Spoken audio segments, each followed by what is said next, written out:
ನಮಸ್ತೆ ಸರ್. ನಮಸ್ತೆ ಸರ್ ನಿಮ್ಮ ಹೆಸರು? ಆಂಜನೇಯ. ಯಾವ್ರು ಸರ್? ಹೊಸಪೇಟೆ ಗಾಡಿನೂರು. ಏನು ಪ್ರಾಬ್ಲಮ್ ಆಯ್ತು ಸರ್ ನಿಮಗೆ? ಅದು ಹಾಸ್ಪಿಟಲ್ ಇದು ಹಾರ್ಟ್ ಪ್ರಾಬ್ಲಮ್ ಇತ್ತು. ಸರ್ ಎಲ್ಲಿ ತೋರಿಸಿದ್ರಿ ಸರ್ ನೀವು? ಬೆಂಗಳೂರಾಗ ಇಲ್ಲಿ ಜಯದೇವ್ ಹಾಸ್ಪಿಟ್ಲ್ ಒಂದು 2 ಸರಿ ತೋರಿಸಿದ್ವಿ ಸರ್. ಅದಾದ್ರೂ ಕೂಡ ಮತ್ತೆ ಹಂಗೆ ರಿಪೀಟ್ ಬರ್ತಾ ಇತ್ತು. ಹೌದಾ ಪ್ರಾಬ್ಲಮ್ ಆಗ್ತಾ ಇತ್ತು. ಹೌದು ಸರ್. ಈಗ ಈ ಪ್ರಾಡಕ್ಟ್ ನಾವು ಕೊಟ್ಟಿದ್ದವಲ್ಲ ಸರ್, ಇದರಿಂದ ಏನಾಗಿದೆ ಸರ್ ಈಗ ನಿಮಗೆ? ಇದರಿಂದ ಸ್ವಲ್ಪ ಉಪಯೋಗ ಆಗಿದೆ ಸರ್. ಅದೇ ಮತ್ತೆ ಬರ್ತಾ ಇಲ್ಲ. ಹಾಂ ಸರ್. ಇದರಿಂದ ಸೈಡ್ ಎಫೆಕ್ಟ್ ಕೂಡ ಆಗ್ತಾ ಇಲ್ಲ. ಹೌದಾ ಸರ್. ಈಗ ಬೇರೆಯವರು ಸುನಾ ಯೂಸ್ ಮಾಡೋದಲ್ಲ ಸರ್ ಪ್ರಾಡಕ್ಟು? ಹ್ಞೂ ಸರ್, ಸೈಡ್ ಎಫೆಕ್ಟ್ ಏನಿಲ್ಲ, ಯೂಸ್ ಮಾಡ್ಬೋದು. ಹಾಂ ಸರ್. ಸರ್ ಇದು ಪುಟ್ಬೇಸ್ ಕೊಟ್ಟಿವಿ ನಾವು ಇವಾಗ.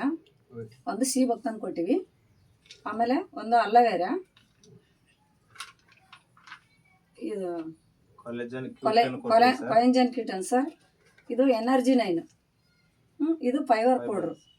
ಇದು ಸರಿ ಹಿಂಗೆ ಚೆನ್ನಾಗಿ ಇಡ್ತಾರೆ ಸರ್, ಹಿಂಗೆಲ್ಲ ಆ ಕಡೆಗೆ ಇಡ್ತಾರೆ. ಇವೆಲ್ಲ ಕೊಟ್ಟಿವಿ ಹಾರ್ಟ್ ಪ್ರಾಬ್ಲಮ್ಗೆ. ಇವ್ರ ದೊಡ್ಡಮ್ಗೆ ಕೊಟ್ಟಿವಿ ನಾವು. ಇವ್ರ ದೊಡ್ಡಮ್ಗೆ 2 ವರ್ಷದಿಂದ ಹೇಳಿದ್ರೆ ಕೇಳಿಲ್ಲ. ಇವಾಗ ನಮ್ಮ ಮಾತು ಕೇಳಿ ತೊಗೊಂಡು ಇವಾಗ ಒಂದು 2 ಸರಿ ತೊಗೊಂಡು ತಿಂದಾಳ. ಇವಾಗ ಆರಾಮಾಗ್ಯಾಳ. ಅವ್ರ ದೊಡ್ಡಮ್ಮ ಆರಾಮಾಗಿರೋದಕ್ಕೆ ಮತ್ತೆ ಅವ್ರ ಮೈದನ ಮಗನಿಗೆ ಕೊಡಿಸಾಳ. ಇವ್ರು ಬೆಂಗಳೂರಾಗ ತೋರಿಸ್ಯಾರ, ಬೇರೆ ಬೇರೆ ಕಡೆ ಎಲ್ಲ ತೋರಿಸ್ಯಾರ. ಇವ್ರಿಗೆ ಆರಾಮಾಗಿಲ್ಲ. ಅಷ್ಟಕ್ಕೆ ಮಾತಾಡೋಕೆ ಕೂಡ ಸರಿ ಬರ್ತಾ ಇಲ್ಲ ಅಂತ ಹುಡುಗ ಇವಾಗ ಮಾತಾಡಕೈತೇನ, ಚೆನ್ನಾಗಿ ಊಟ ಮಾಡಕೈತೇನ, ನಿದ್ದೆ ಮಾಡಕೈತೇನ. ಹೌದಿಲ್ಲ ಸರ್? ಹಾಂ, ಇದರಿಂದ ಏನೋ ಸೈಡ್ ಎಫೆಕ್ಟ್ ಐತೆ ಸರ್? ಸೈಡ್ ಎಫೆಕ್ಟ್ ಏನಿಲ್ಲ. ಯಾರಿಗಾದ್ರೂ ಹೇಳ್ಬೋದಾ ಸರ್ ನಾವು?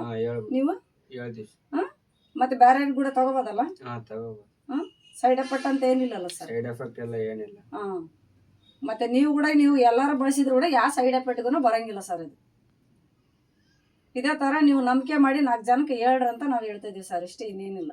ನಿಮ್ಗೆ ಒಳ್ಳೇದಾದರೆ ಹೇಳ್ರಿ, ಇಲ್ಲಾಂದ್ರೆ ಬೇಡ. ಯಾರಿಗೆ ಹೇಳೋದು ಬೇಡ.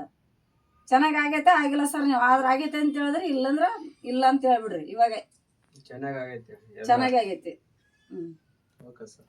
Okay sir.